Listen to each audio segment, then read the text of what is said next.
Hey everybody, Everett's live music 8/18/23. I was gonna pass on this today, but I'm coming back. A couple days back gave a little shout out. I put it out there and took it back. It was a little dark one, and for the passing of Elvis, and no bad words, and all the artists, throughout the years, whether they're here in this city or another. This wasn't his home, but the Hilton that is no longer the Hilton. That was a big name. I used to deal in Tahoe at the Horizon. They had the Elvis suite up there. I never seen him perform in my life. I'm not that old. My father really liked him. But, I gave it its due. No bad words. A moment. That's all it's needed.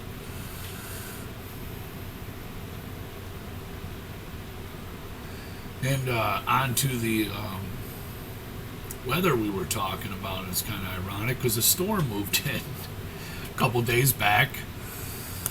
I got some fluffy clouds, a little bit in the air. We had some stratus mixed in, but then it went back to fluffier, I thought. And it follows a little bit of the pattern of some of this stuff, because I mentioned earlier that I think it's cool to be a part of this, and we're not always going to be exact.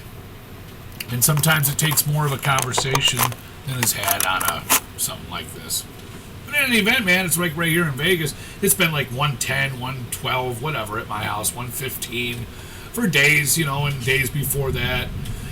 And in between it pauses here and there, but really hot. And now you see that formation of the clouds, and then it formed into like a stratus cumulus. So the cumulus are your fluffy higher ones, not always super high, but yeah, they're fluffier and higher, and your stratus are your lower sheet style flying clouds. And for like a cold front, you might see that. You might see this might not be a cold front we're having. I didn't look at my map, but it's colder, wetter air that's approached us for sure. So anyways, that's going to react that way as far as pressure and stuff. It's going to have less pressure, and it's going to affect everything around us. But in any event, that formation of the fluffiers, and then they lower into a stratus, it might be an indicator of this kind of a weather pattern that's just arrived. And this one brought with it a little moisture. It's not dumping rain outside right now, but for our summer, it's like a monsoon. And maybe they're described differently. I'm not exactly sure, but it's coming in off the coast of the Pacific coast. And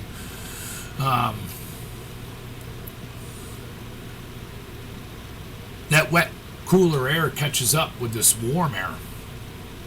And I had described earlier that the warmer air, and which associated with that is higher pressure normally, is usually a giant area, and then the colder and the low pressure area that moves in is usually smaller and moving faster. And I seen it because in the trees, man, they were whipping along, and now they've slowed down, and it seems like that system has moved in. So you see it happen. And what's happening is that air catches up, right? It's coming along, and here's the high warm pressure that we're like in at the moment. Here comes this other system, and ahead of it you see a couple indicators in this one. And then when it hits it, now this air goes up really fast. The warm air starts really shooting up, and as it goes up, and the cooler wet air is caught up. Any moisture in the air, we always have some moisture, that's our humidity level, so that starts getting dragged up quick, and that helps form more clouds. And the clouds are condensation, that moisture, and eventually it forms into enough condensation, and it dumps. Precipitation, that's our rain, and it comes down on us, either in rain, snow, sleet, whatever. But that is your general, ideas, and we just see, I'm here right now, and it's just happened, so it came in, and it's moving much faster than what we're experiencing at the moment, and you can tell in the weather. And then this what we're having at the moment starts going up higher because this other air is moving in faster, and it's all going to react in that same manner. And as it does it, that's how we get our weather. And through all that activity, right? Through all this, particles are moving really fast, right? Everything's moving really fast. Well, electrons start scrubbing off up top too as they get up there. And you'll form a negative, a positive, and a negative charged particle group, so to speak, because everything's being rubbed really quick and it's all happy. And up there in the cloud, you'll see lightning, ba-boom, ba-boom, ba-boom. Most of it happens up there, like 80% they say. And then like 20% of it, it's going to send down a stepped leader stroke, it's called. And that's that excess electrons, the negative particles, negatively charged. And the closer they get down to the Earth, they're looking for a return stroke. So whatever closest, if it's a tree or something, wham! That's going to be the return stroke. For an idea of like safety, I would tell you, if you're next to a tree, right, and it's like this, and it's that tall, and you went out here, halfway, that'd probably be your best place to be. Because too far out here, now you become the return stroke. But if you're right about here, half the height of that tree, you're in a safe zone. So maybe that's a cool tip today. That's like your safe zone. If it's a big tree, man, it's really tall, and you go half the height of it, and you decide, okay, we're just going to stand here for a few minutes. But to go right underneath the tree, very bad. Because this is going to be the return stroke to that stepped leader that's coming down. And there's so many more people get hit by the lightning that comes down the tree, right?